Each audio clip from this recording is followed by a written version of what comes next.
en la obtención del valor unitario, en el método de actualización de rentas, que el tamaño de la parcela. Que son, pues, el confundir, la legislación confunde de alguna manera renta de la tierra con renta de la explotación, que son, otra cosa muy importante, que lo puedo decir mucho más alto, pero no más claro. Para valorar y para gestionar tierra y para ordenar el territorio es fundamental la existencia de un mapa de aptitudes productivas con una escala suficiente. Antes, para mí, mucho antes que los planes de los pesones, no sé qué, es ese mapa. Y aquí, alguna gente lo dice, pero parece que no tiene la suficiente voz, y sé que se está trabajando en ese sentido, pero no existe. Para mí es una idea fundamental que me gustaría que quedara de estos 15 minutos de charla. El mapa de aptitudes productivas del suelo es un instrumento necesario, imprescindible, para la ordenación del territorio. Ya vemos gestión, ya vemos lo que sea.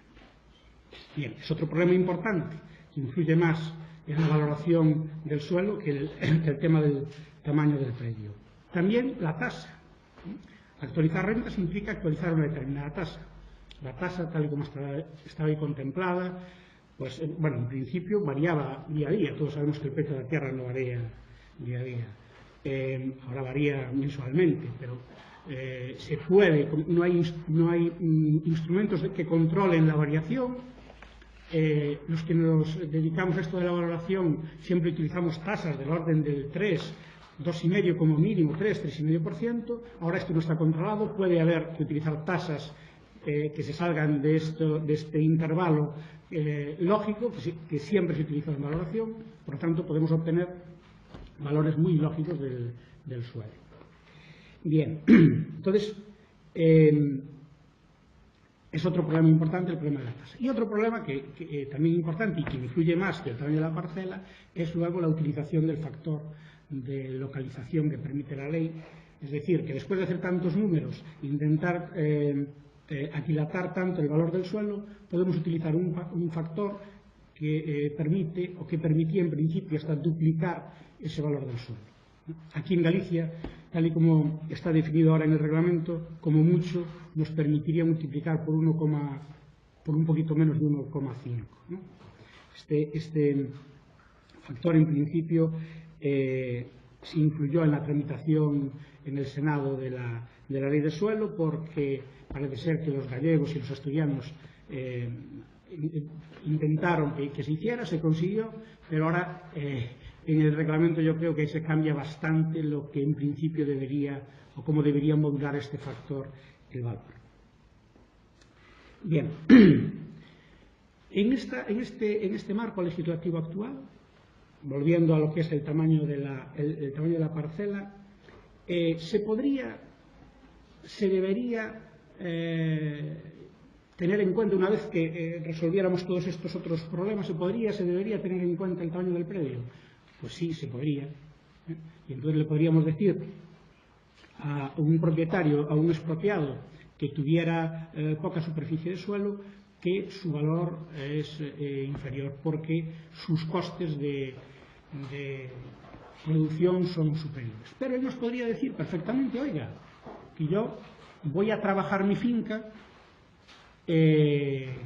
con la del vecino. Por lo tanto, ya no voy a tener esos costes. Esto es cierto, nada, es un argumento muy válido, un argumento de peso. ¿Qué le podemos decir? Como mucho, si existen muros, imputarle el coste de quitar los muros en el año cero. Pero efectivamente se puede hacer, es un argumento de peso.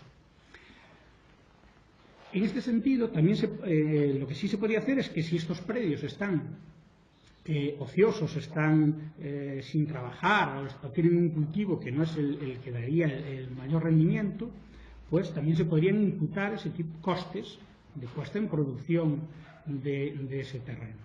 Entonces, quizás lo que tiene que ver con gestión, esto nos está diciendo que no es el problema de la fragmentación, el problema de que las parcelas sean pequeñas, que sí es un problema en sí, y quizás no es el problema de fondo. El problema de fondo es que existan parcelas que no estén utilizadas o que estén infrautilizadas, que estén ociosas. Es verdad que muchas veces por detrás de estas parcelas infrautilizadas está la fragmentación de las parcelas. Si fuesen grandes igual no estaban ociosas. Pero hay otros mecanismos, aparte de mecanismos como la concentración parcelaria, etcétera, que vayan a atacar la defragmentación de la propiedad. Y existen otros mecanismos que también pueden atacar el tema de las superficies ociosas, que como pueden ser pues, el trabajo que hablábamos antes en común de las tierras, bien sea asumiendo todo el mundo el riesgo, bien sea alquilando, etcétera, etcétera. También tendría cabida a lo mejor lo que se ha dado a llamar minifundismo sostenible, también tendría su cabida, etcétera. Bueno, y para acabar, en estos 15 minutos, quiero dejar otra reflexión, que es la siguiente. Yo creo, y la valoración, el utilizar este método de valoración, o a mí me está llevando a ese convencimiento. Con este método de valoración, de actualización de rentas, estamos viendo que la mayor parte del suelo gallego no se le está sacando todo el provecho que se le podría estar sacando. Estamos hablando de rentas potenciales y siempre yo no veo casos en que las rentas reales sean superiores a las rentas potenciales. Bueno, habría que ver qué tendríamos por cada una de ellas, ¿no? Pero en general al suelo gallego, a la mayor parte del suelo gallego se le podría sacar bastante más rendimiento. ¿Y esto qué quiere decir? Bueno, pues esto quiere decir que algo tendremos que hacer en ese sentido.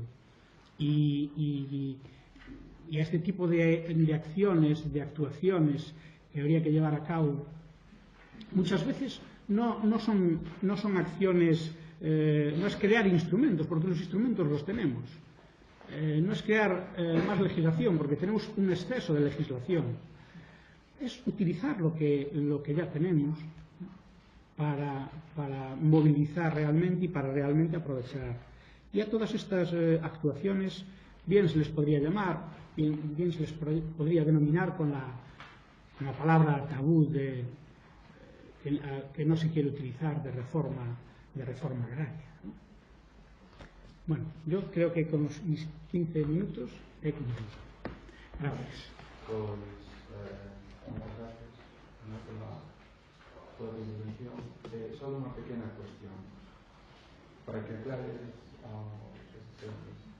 Cuando hablas de rentas reales inferiores a potenciales, ¿a qué te refieres exactamente con renta real?